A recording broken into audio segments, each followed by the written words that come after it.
নিম্ন আদালতে বিচারকদের নিয়ন্ত্রণের ভার ফিরল সুপ্রিম কোর্টের হাতে। হাইকোর্টের রায়, ৩ মাসের মধ্যে আলাদা সচিবালয় গঠনের নির্দেশ।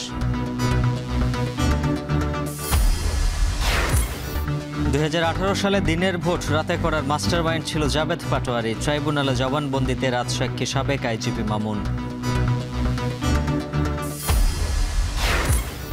নারী শিক্ষার্থীকে সাইবার বুলিংয়ের প্রতিবাদে ঢাবি ছাত্রদলের বিক্ষোভ। ডাকসু নির্বাচন বানচালে ষড়যন্ত্রের অভিযোগ। ফরহাদের প্রার্থিতা নিয়ে রিটের শুনানি কাল। ৬ দফা দাবিতে বাংলাদেশ কৃষি বিশ্ববিদ্যালয়ের বিভিন্ন ভবনে তালা। রেলপথ অবরোধ। প্রক্টরের পদত্যাগ দাবিতে চট্টগ্রাম বিশ্ববিদ্যালয়ে বিক্ষোভ। বিসিবি নির্বাচনে লড়ার ঘোষণা বর্তমান সভাপতি আমিনুল ইসলাম বুলবুলের। ক্রিকেটকে রক্ষায় করতে চান সম্ভাব্য সবকিছু।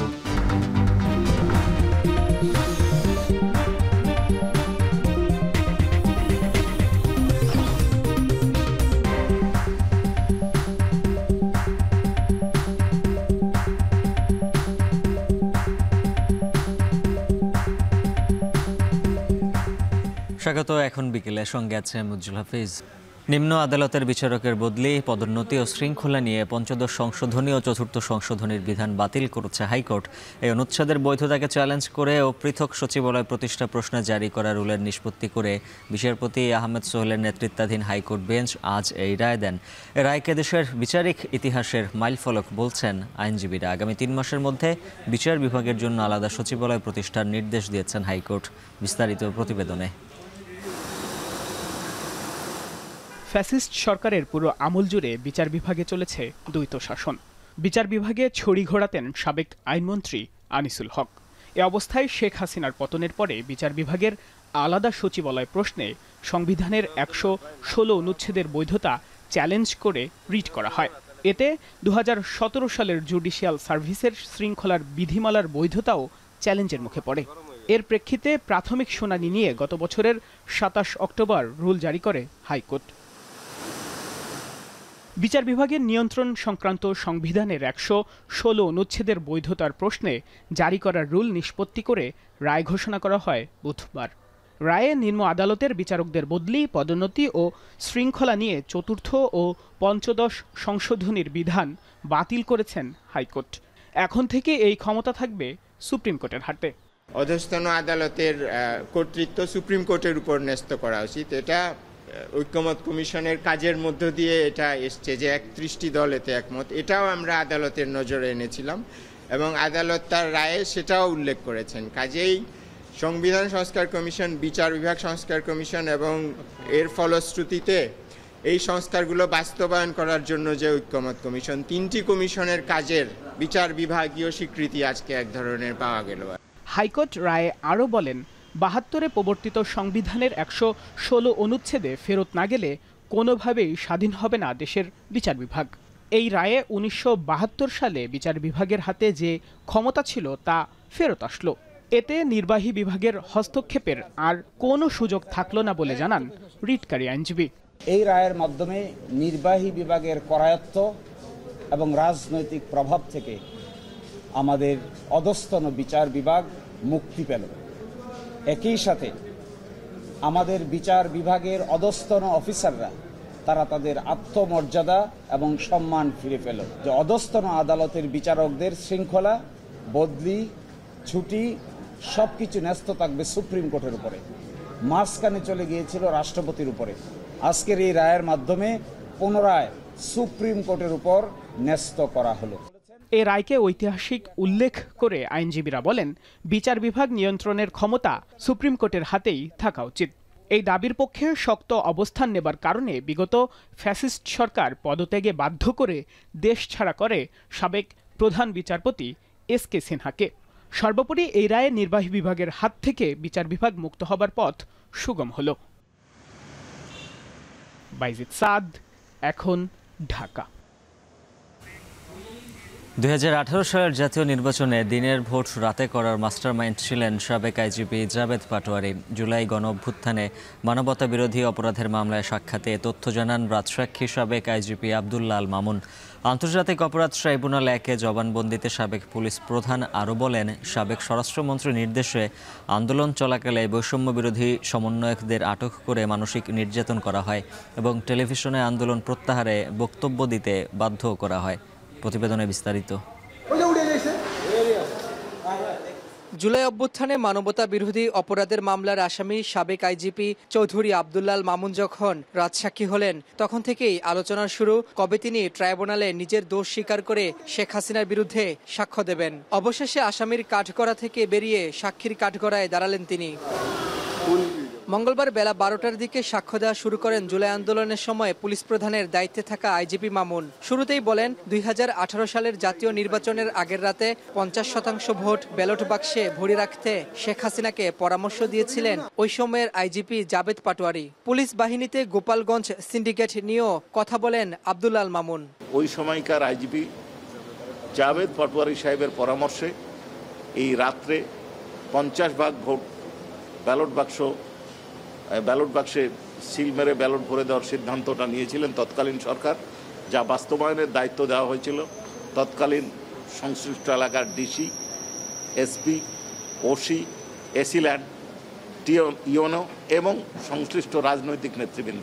সাবেক আইজিপি ট্রাইব্যুনালে আরো বলেন, আন্দোলন দমনে মারণাস্ত্র ব্যবহার, হেলিকপ্টার থেকে গুলি ও ব্লক রেডের সিদ্ধান্ত হয় রাজনৈতিকভাবে।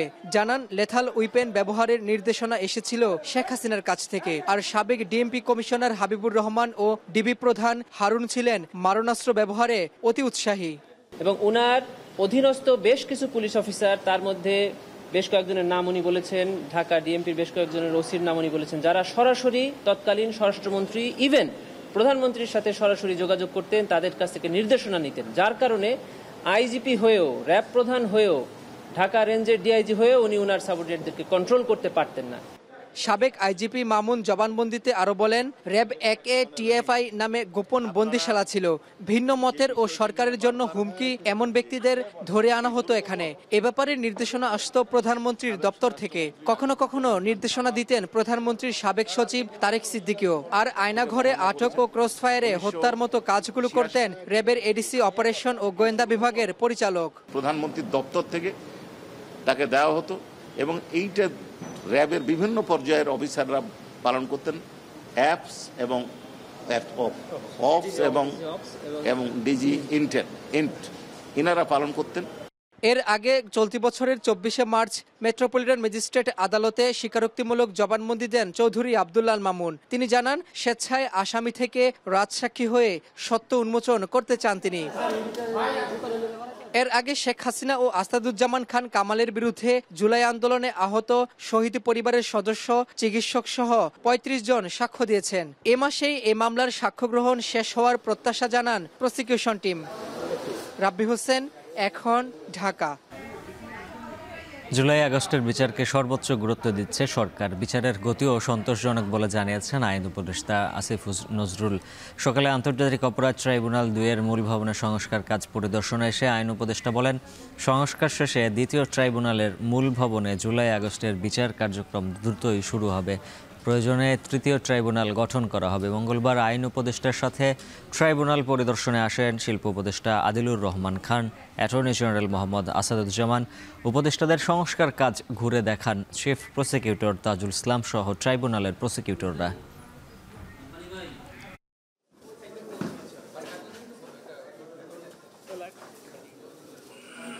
আমরা বিচার কার্যে সর্বোচ্চ গুরুত্ব দিচ্ছি এবং এটা যে শুধুমাত্র আইন মন্ত্রণালয় না, আপনি গৃহায়ণ পূর্ত মন্ত্রণালয় বলেন বা অন্যান্য সংশ্লিষ্ট যত সরকারি প্রতিষ্ঠান আছে, সবাই যে সর্বোচ্চ গুরুত্ব দিচ্ছে আজকে দ্বিতীয় ট্রাইব্যুনালের কাজ অতি দ্রুত সম্পন্ন হওয়ার মধ্যে দিয়ে তা আবারও আপনার এটা প্রমাণিত হলো।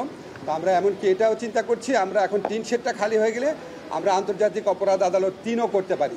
জুলাই গণ অভ্যুত্থানকালে যে আমাদের 1000-এরও বেশি ছাত্র জনতাকে হত্যা করা হয়েছে এবং হাজার হাজার মানুষকে পার্মানেন্টলি পঙ্গু করা হয়েছে, এই ভয়াবহ মানবতা বিরোধী অপরাধের বিচার অপরিহার্য, অনিবার্য। সেই বিচার করার লক্ষ্যে প্রথম থেকে আমরা অবিচল আছি।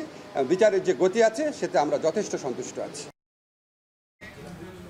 এই মুহূর্তে আন্তর্জাতিক অপরাধ ট্রাইব্যুনালে ব্রিফ করছেন চিফ প্রসিকিউটর, সরাসরি চলে যাচ্ছে সেখানে। স্বীকার করেছেন, একই সাথে সত্য উদ্ঘাটন করেছেন এবং আদালতের কাছে প্রার্থনা করেছেন তাকে যাতে ক্ষমা করা হয়, কিন্তু সেটার চূড়ান্ত সিদ্ধান্ত নেবার ক্ষমতা আদালতের। এখানে প্রসিকিউশনের কোনো ভূমিকা নেই। তিনি নিজের বিবেকের তাড়নায় অপরাধ স্বীকার করেছেন, নিজের পক্ষ থেকেই আবেদন করেছিলেন অ্যাপ্রুভার হওয়ার। আদালত সেই অনুযায়ী অ্যাপ্রুভার সাময়িকভাবে তাকে করা হয়েছিল। আজকে তার বক্তব্য গ্রহণ করেছেন। চূড়ান্ত সিদ্ধান্তের মধ্য দিয়ে তার ব্যাপারে আদালত কি সিদ্ধান্ত নেবেন সেটা নির্ধারিত হবে। কিন্তু আমরা যেটা বলবো, আজকের এই সাক্ষীর বক্তব্যের মাধ্যমে আমরা এই সমস্ত অপরাধীদের বিরুদ্ধে যে অপরাধগুলো প্রমাণ করার চেষ্টা করছিলাম সেটি একটা মারাত্মক অকাট্য দলিল হিসেবে আজকে উপস্থাপিত হয়েছে। আমরা আশা করছি সামনের দিনগুলোতে একই রকমের অকাট্য অথবা তার চেয়েও শক্তিশালী প্রমাণ আরও আদালত উপস্থিত করব এবং সমস্ত প্রমাণ উপস্থাপনের মাধ্যমে এই মামলাটির একটা চূড়ান্ত নিষ্পত্তি হবে। এই হত্যাকাণ্ডের জন্য তিনি কাকে দায়ী করেছেন, কার নির্দেশে হয়েছে, কি বলেছেন? ওনার আবেগটা আর ওনার উৎসাহ কেন এবং শেখ হাসিনার নির্দেশেই জুলাই আগস্টের গণহত্যা সংঘটিত হয়েছে। নির্দেশনা যেগুলো তিনি খুব ক্লিয়ার ল্যাঙ্গুয়েজে, কোনো রকমের দ্বিধা ছাড়া, কোনো রকমের দ্বিরুক্তি ছাড়া খুব ক্লিয়ারলি বলেছেন যে জুলাই আগস্টের গণহত্যা এবং মানবতা বিরোধী অপরাধ যেগুলো আগে হয়েছে সব কিছুর মূল নির্দেশদাতা হচ্ছেন তদানীন্তন প্রধানমন্ত্রী শেখ হাসিনা। এবং জুলাই আগস্টের ব্যাপারে তিনি যুক্ত করেছেন আসাদুজ্জামান খান কামাল, যিনি স্বরাষ্ট্রমন্ত্রী ছিলেন। এই দুজনের নির্দেশে বাকি কর্মকাণ্ডগুলো হয়েছে সেটা তিনি পরিষ্কার করেছেন।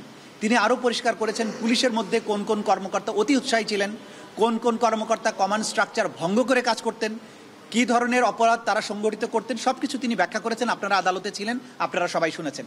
আমরা বিশ্বাস করি আপনাদের মাধ্যমে এই সাক্ষীর যে বক্তব্য সেটা গোটা জাতির কাছে পরিষ্কার হবে। আপনারা কি আশা করেন এই প্রিন্সিপাল অ্যাকিউজ কি খালাস পাবে সেটা আশা করেন? এটার কমপ্লিটলি আদালতের বিষয়, এই ব্যাপারে আমরা কোনো মন্তব্য করবো না। আমরা আজকে সাক্ষী যেটা দিয়েছেন সেটার ব্যাপারে কথা বলছি।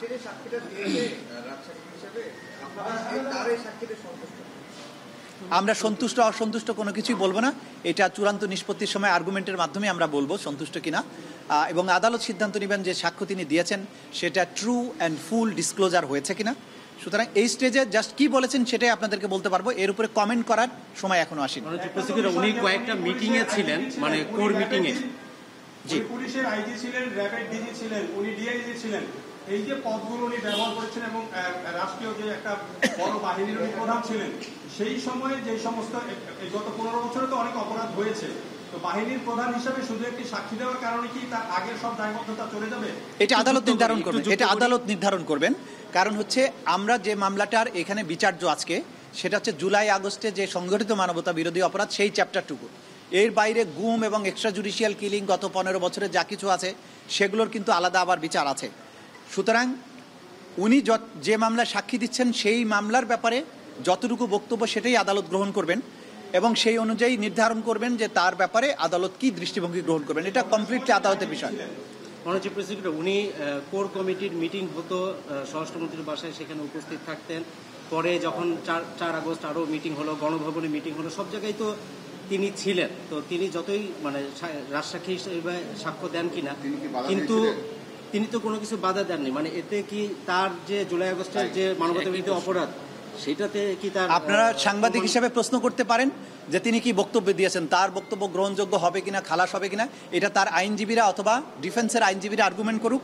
এটা আদালত নির্ধারণ করবেন তার দায় আছে কিনা, সেই দায়ের কারণে ক্ষমা পাবেন কিনা, কতটুকু শাস্তি দেওয়া হবে। এটা আমাদের এই পর্যায়ে বলার বিষয় নয়, এটা কমপ্লিটলি আদালতের বিষয়। আন্তর্জাতিক অপরাধ ট্রাইব্যুনালে ব্রিফ করছিলেন চিফ প্রসিকিউটর, সরাসরি ছিলাম সেখানে।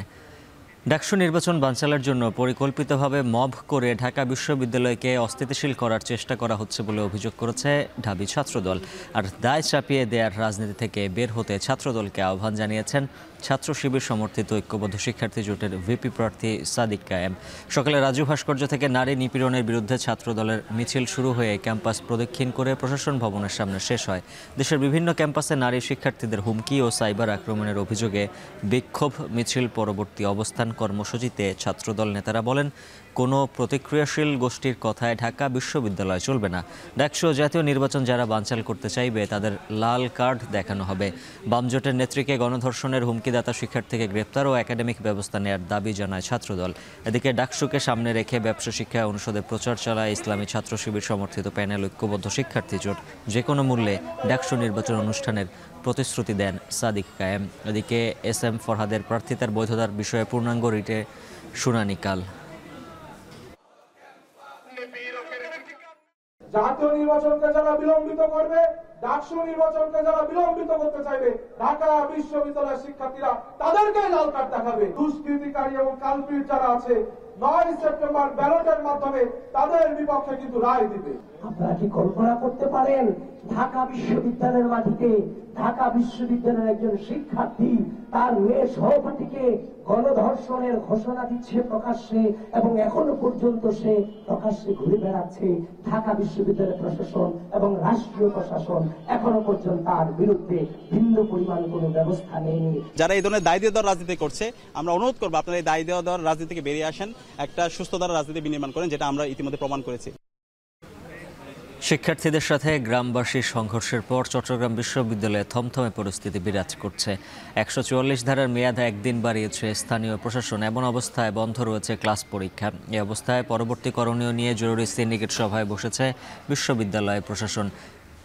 অপ্রীতিকর ঘটনা এড়াতে ক্যাম্পাস জুড়ে চলছে যৌথ বাহিনীর টহল। ক্যাম্পাসে সংবাদ সম্মেলন ও বিক্ষোভ সমাবেশ করছে বিভিন্ন ছাত্র সংগঠন। আহতদের চিকিৎসা নিশ্চিতকরণ, ক্যাম্পাসের ভিতরে গণপরিবহন বৃদ্ধি করা, সন্ত্রাসী হামলায় জড়িতদের বিরুদ্ধে দ্রুত আইনানুগ ব্যবস্থা গ্রহণ সহ 6 দফা দাবিতে সকালে সংবাদ সম্মেলন করে গণতান্ত্রিক ছাত্র জোট। এ সময় তারা শিক্ষার্থীদের নিরাপত্তা দিতে চরমভাবে ব্যর্থ হওয়ায় ক্ষমা চেয়ে উপাচার্য ও প্রক্টরের পদত্যাগ দাবি করেন। দুপুরে প্রশাসনের পদত্যাগের 1 দফা দাবিতে বিক্ষোভ করে ছাত্রদল। অভিযোগ করা হয় বিশ্ববিদ্যালয় প্রশাসনের সংঘর্ষের ঘটনায় চরম অবহেলা করেছে এবং একটি বিশেষ গোষ্ঠীর এজেন্ডা বাস্তবায়ন করছে। তারা প্রকৃত আহতদের সংখ্যা নিয়েও লুকোচুরি করছে।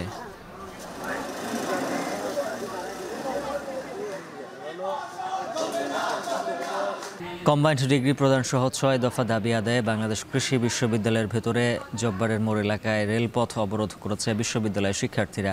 এতে ঢাকা ময়মনসিংহ রুটে ট্রেন চলাচল বন্ধ রয়েছে। বিস্তারিত জানাতে যুক্ত আছেন ইমতিয়াজ আহমেদ। ইমতিয়াজ, জানাবেন দাবি আদায়ে শিক্ষার্থীদের 24 ঘন্টার আলটিমেটাম কখন শেষ হচ্ছে, আর রেলপথ অবরোধ ছাড়া তাদের আর কোনো কর্মসূচি রয়েছে কিনা?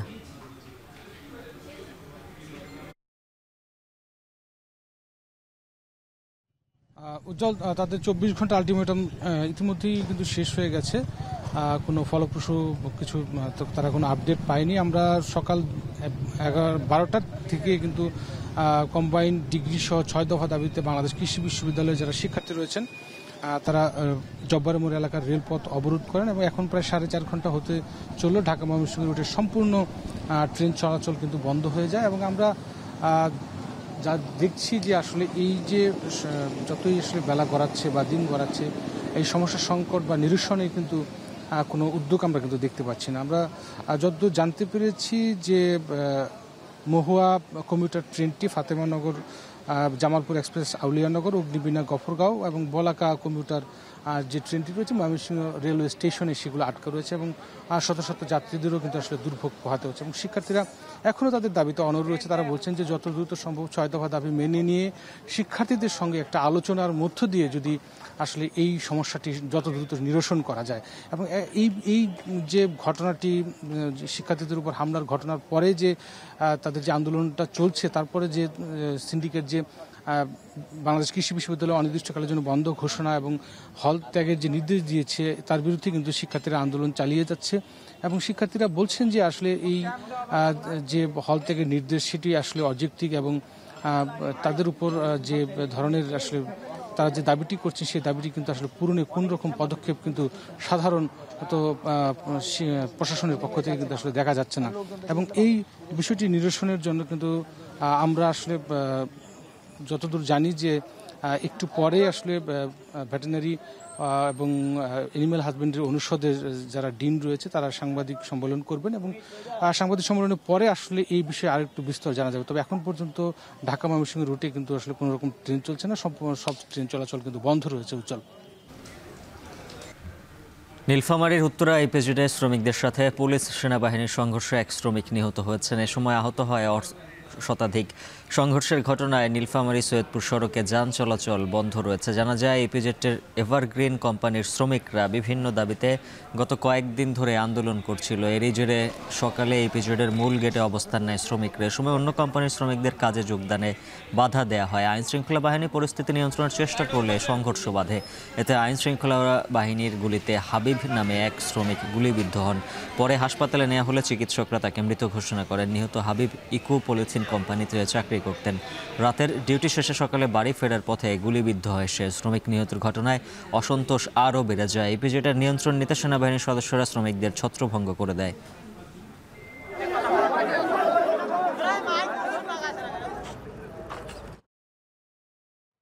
হবিগঞ্জের নবীগঞ্জে সিএনজি অটোরিকশা চলাচল নিয়ে বিরোধের জেরে 4 গ্রামবাসীর সংঘর্ষে একজন নিহত হয়েছেন।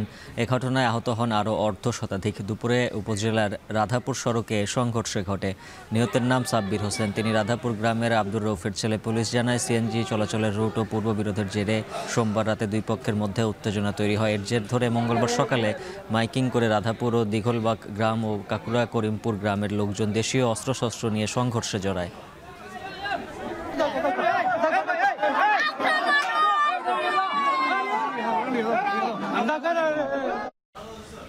কক্সবাজার শহরের বাঘখালী নদীর তীর দখলমুক্ত করতে টানা দ্বিতীয় দিনের অভিযানে 50 থেকে 60 একর জমি অবৈধ স্থাপনা গুড়িয়ে দিয়েছে বিআইডব্লিউটিএ।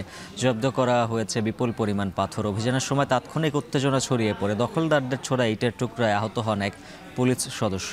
মন্তব্যের প্রতিবেদন ছবি তুলেছেন মোহাম্মদ রাসেল। কক্সবাজার শহরের বাঘখালী নদীর তীর দখলমুক্ত করতে একে একে গুড়িয়ে দেওয়া হয় অবৈধ স্থাপনা। অভিযানের শুরুতেই বাধার মুখে পড়ে বিআইডব্লিউটিএ ও আইনশৃঙ্খলা বাহিনী। দখলদারদের ছোড়া ইটপাটকেলের আঘাতে আহত হন এক পুলিশ সদস্য। স্থানীয় প্রভাবশালী এক ঠিকাদারের দখলে থাকা 50 থেকে 60 একর জমি উচ্ছেদে গেলে উত্তেজনা ছড়িয়ে পড়ে। নির্মাণ কাজে ব্যবহৃত গাড়ি দিয়ে পথ আটকে দেওয়া হয়। এমনকি প্রবেশপথে তালাও লাগানো হয়। পরে তালা ভেঙে ভেতরে ঢুকে পুলিশ ও প্রশাসন। আটক করা হয় 3 জনকে। জব্দ করা হয় বিপুল পরিমাণ পাথর। আরএস মূলে ওনারা দখল উচ্ছেদ করতেছে, কিন্তু আরএস মূলে এখানে কোনো আরএস এর নদীর জায়গা কোনো খালি ছিল না। ইভেন আপনারা যদি ট্রেস ম্যাপগুলো দেখেন, আরএস বিএচ এই জিনিসগুলো যদি দেখেন আপনারা আরো স্পষ্ট হবেন, কিন্তু ওনারা কোনোভাবে আমাদের জায়গার কাগজগুলো দেখতে চাচ্ছে না। আমরা নিয়োগপ্রাপ্ত 4 জন ম্যাজিস্ট্রেট আছি, তাদের তত্ত্বাবধানে এই অভিযানটা পরিচালনা করা হয়েছে। অভিযানটা কোন রুটে হবে এটা মূলত বিআইডব্লিউটি নির্ধারণ করছে। গতকালকে আমরা একটা সাইডে করেছি, আজকে আরেকটা সাইডে করব। অভিযান আরো 2 দিন চলবে, তো এটা রুটটা বিআইডব্লিউটি ঠিক করে নেবে। বিআইডব্লিউটিএ জানায় উচ্ছেদ হওয়া জায়গার ওপর দিয়েই নির্মাণ করা হয় 595 মিটারের একটি বক্স গার্ডার সেতু। ওনার লোকজন কিছু ধাক্কাধাক্কিও করেছে আমাদেরকে। তো সব মিলে আমরা শেষ পর্যন্ত আইন শৃঙ্খলা বাহিনীর সহযোগিতায় আমাদের বিআইডব্লিউটি এর সমস্ত কর্মকর্তাগণ একেবারেই নির্ভীক ছিল। এখানে দেখা যাচ্ছে যে কিছু পাথর, তারপরে এই সমস্ত উনি অনেক বৃক্ষরোপণ করেছেন। বাট এখানে অ্যাকচুয়ালি আমরা এই বৃক্ষ দিয়ে একটা ঢাল তৈরি করার চেষ্টা করছেন। মূলত হাইকোর্টের নির্দেশে 4 মাসের মধ্যে বাঘখালী নদীর তীর দখলমুক্ত করার প্রেক্ষিতে সোমবার থেকে অভিযান শুরু করে বিআইডব্লিউটিএ। অভিযান চলবে আগামী 5 সেপ্টেম্বর পর্যন্ত। এখন কক্সবাজার। পতিত সরকারের আমলে ব্যাংকগুলো লুট করে খালি করে ফেলা হয়েছে বলে মন্তব্য করেছেন বিএনপির সিনিয়র যুগ্ম মহাসচিব রুহুল কবির রিজভী। জাতীয় প্রেস ক্লাব মিলনায়তনে বিএনপির ভারপ্রাপ্ত চেয়ারম্যান তারেক রহমানের 18তম কারামুক্তি দিবস উপলক্ষে উত্তরাঞ্চল ছাত্র ফোরামের আলোচনায় একথা বলেন তিনি। রিজভী বলেন, শেখ হাসিনাকে দিয়ে যেভাবে ইচ্ছে সেভাবেই বাংলাদেশকে চালানো যাবে বলেই তারেক রহমানের বিরুদ্ধে ষড়যন্ত্র করা হয়েছিল। তিনি বলেন, শেখ হাসিনার ফ্যাসিবাদ প্রতিষ্ঠায় যারা সবচেয়ে বেশি ভূমিকা পালন করেছে তারা হলো জাতীয় পার্টি। জানান, বিএনপি নির্যাতন নিপীড়নে বিশ্বাসী নয়। যারা ফ্যাসিবাদকে সমর্থন দিয়েছে তাদের বিচার এদেশের মানুষ দেখতে চায়। বলেন, পতিত সরকারের আমলে ব্যাংক লুটেরা শেখ হাসিনাকে দিয়ে আবার নতুন ষড়যন্ত্রে মেতেছে।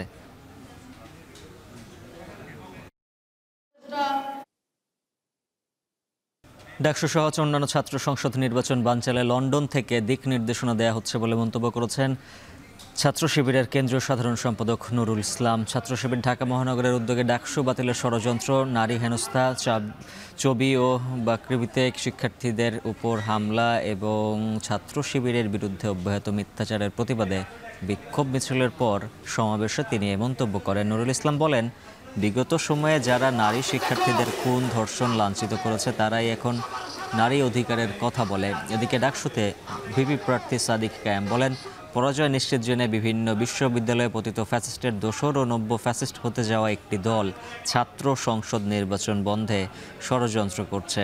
নারী নিয়ে এক শিক্ষার্থীর মন্তব্যের দায় ছাত্র শিবিরের উপর দিয়ে দায় মুক্তির চেষ্টা চলছে বলেও অভিযোগ করেন তিনি।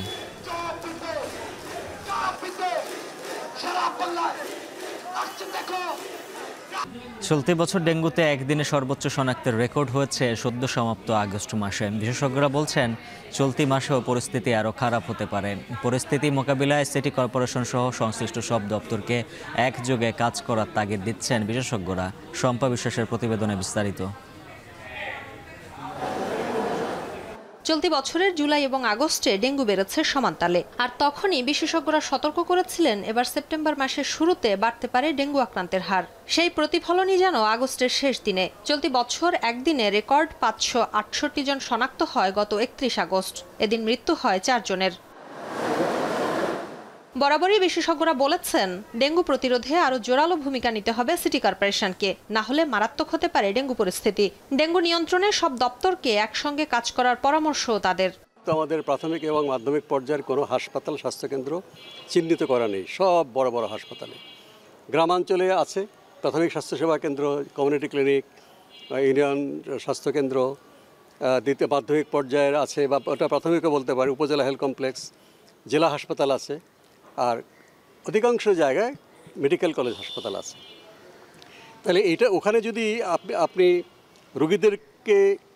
রোগীর আস্থা পায়, সেখানে চিকিৎসা করতে ব্যবস্থা থাকে, তাহলে তো বড় বড় ঢাকা এবং চট্টগ্রামে বড় বড় মেডিকেল কলেজ হাসপাতালে এই রোগীর ভিড়টা হয় না। তবে বারবার বিশেষজ্ঞদের এমন সতর্কবার্তার পরেও টনক নড়েনি সেবা সংস্থাগুলোর। দিন দিন ডেঙ্গু পরিস্থিতি খারাপ হওয়ায় তা প্রমাণ করে। এমন পরিস্থিতিতে এই জনস্বাস্থ্য বিশেষজ্ঞের মত, ডেঙ্গু নিয়ন্ত্রণে দক্ষ স্বেচ্ছাসেবক বাহিনী গড়ে তোলার। পরিচ্ছন্নতা অভিযান করতে হবে। শুধুমাত্র আপনি পানি জমার পাত্র পরিষ্কার না, মানে সার্বিকভাবেই অপরিচ্ছন্ন পরিবেশকে পরিচ্ছন্ন করতে হবে। এই হাজার হাজার স্বেচ্ছাসেবক ছাত্র তরুণদেরকে যদি 3 থেকে 5 দিনের প্রশিক্ষণ দেওয়া হয়, বা একদিনের প্রশিক্ষণ যদি দেন, এই যারা কীটতত্ত্ববিদ, জনস্বাস্থ্যবিদ এবং পরিবেশবিদ, তাহলে তারা চমৎকার কাজ করতে পারবে। চলতি বছরের 31 আগস্ট পর্যন্ত দেশে ডেঙ্গুতে আক্রান্ত হয়েছেন 31,476 জন, আর মৃত্যু হয়েছে 122 জনের। শম্পা বিশ্বাস, এখন, ঢাকা। 5 ব্যাংকে একীভূত করার উদ্যোগে আপত্তি নেই বলে জানিয়েছে ফার্স্ট সিকিউরিটি ইসলামী ব্যাংক। ধারাবাহিক বৈঠকের 3য় দিনে কেন্দ্রীয় ব্যাংকের গভর্নরের সঙ্গে শুনানিতে অংশ নিয়ে একথা জানান ব্যাংকটির চেয়ারম্যান। অন্যদিকে এক্সিম এবং সোশ্যাল সিকিউরিটি ইসলামী ব্যাংক বলছে, একীভূত না করে 1 বছরের সময় দিলে ঘুরে দাঁড়াতে পারবে তারা। দেলোয়ার দোলনের প্রতিবেদনে বিস্তারিত। 5টি শরিয়া ভিত্তিক ব্যাংকের মূলধন ঘাটতি, খেলাপি ঋণ এবং আমানত সংকটের বোঝা সামলাতে না পারায় কেন্দ্রীয় ব্যাংক একীভূতের পরিকল্পনায় ব্যাংকগুলোর সঙ্গে চলছে শেষ পর্যায়ের বৈঠক। এসব ব্যাংকের মূলধন ঘাটতি ও খেলাপি ঋণ 2,86,000 কোটি টাকার বেশি। এ ব্যাংকগুলোর কোনোটির অবস্থা এতটাই নাজুক হয়েছে যে সপ্তাহে 5,000 টাকাও দিতে পারছে না গ্রাহকদের। এমন বাস্তবতায় কেন্দ্রীয় ব্যাংকের গভর্নর এসব ব্যাংকের পরিচালনা পর্ষদের সাথে ধারাবাহিক বৈঠক আহ্বান করেন। আজ অনলাইনে যুক্ত হয়ে বৈঠক করেন ফার্স্ট সিকিউরিটি ইসলামী ব্যাংকের সাথে। এর আগে সোশ্যাল ইসলামী ব্যাংক এবং এক্সিম ব্যাংকের সঙ্গে আয়োজিত বৈঠক স্থগিত হয় গভর্নরের অসুস্থতার কারণে। ব্যাংক দুটি একীভূত হতে আপত্তি জানিয়েছে। বৈঠক শেষে ফার্স্ট সিকিউরিটি ইসলামী ব্যাংকের চেয়ারম্যান জানান, ব্যাংকটি থেকে 38,000 কোটি টাকা নিয়েছে এস আলম। একীভূতকরণে বাংলাদেশ ব্যাংকের দৃষ্টিভঙ্গির সঙ্গে একমত তারা। বাংলাদেশ ব্যাংকের যে অবজারভেশন এবং আমাদের যে অবজারভেশন, সেটা আজকে আমরা একসাথে আলোচনা করেছি, পর্যালোচনা করেছি, দেখেছি যে তাদের সাথে, তাদের দৃষ্টিকোণের সাথে আমাদের দৃষ্টিকোণের কোনো পার্থক্য নাই। কেন্দ্রীয় ব্যাংক বলছে, এই 5 ব্যাংকের দায় সম্পদের চেয়ে বেশি। গ্রাহকদের স্বার্থ বিবেচনা নিয়েই একীভূত প্রক্রিয়া এগিয়ে নেওয়া হচ্ছে।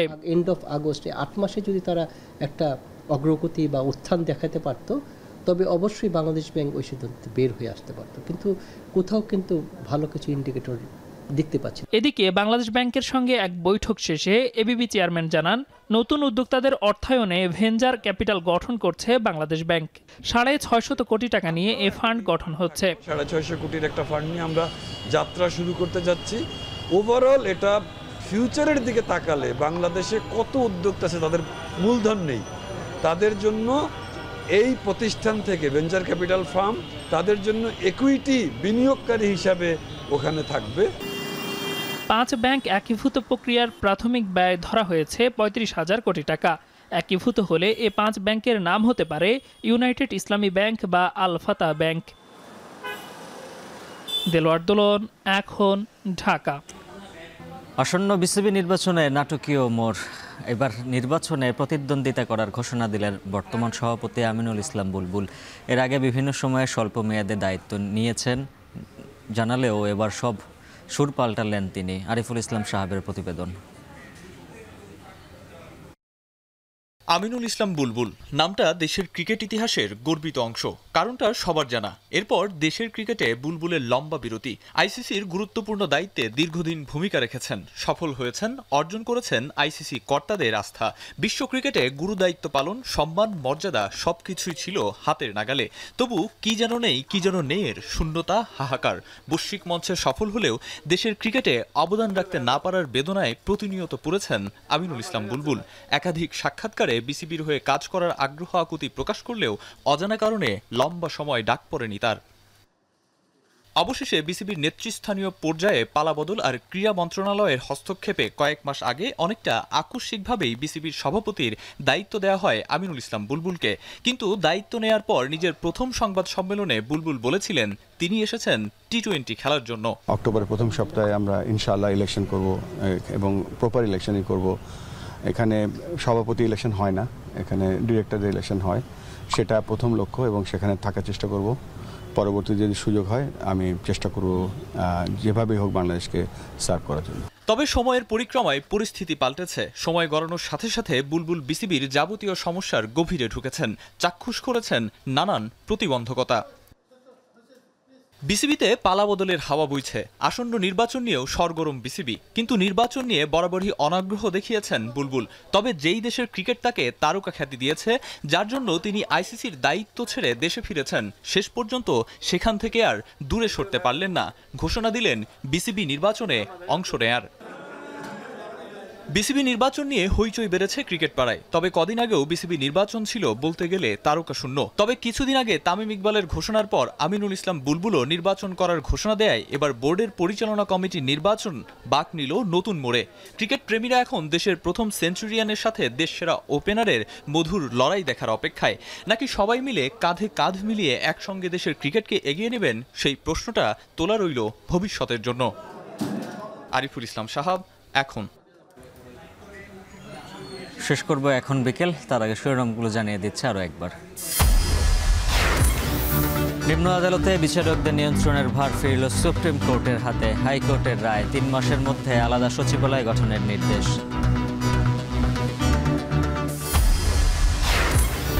2018 সালে দিনের ভোট রাতে করার মাস্টারমাইন্ড জাভেদ পাটোয়ারি। ট্রাইব্যুনালে জবানবন্দিতে রাজসাক্ষী সাবেক আইজিপি মামুন। নারী শিক্ষার্থীকে সাইবার বুলিংয়ের প্রতিবাদে ঢাবি ছাত্র দলের বিক্ষোভ। ডাকসু নির্বাচন বানচালে ষড়যন্ত্রের অভিযোগ। ফরহাদের প্রার্থিতা নিয়ে রিটের শুনানি কাল। 6 দফা দাবিতে বাংলাদেশ কৃষি বিশ্ববিদ্যালয়ের বিভিন্ন ভবনে তালা। রেলপথ অবরোধ। চট্টগ্রামে স্থানীয়দের সঙ্গে সংঘর্ষের ঘটনায় বিশ্ববিদ্যালয় প্রশাসনের মামলা। আগে না বললেও এবার বিসিবি নির্বাচনে লড়ার ঘোষণা আমিনুল ইসলাম বুলবুলের। প্রতিদ্বন্দ্বী হতে পারেন তামিম ইকবাল।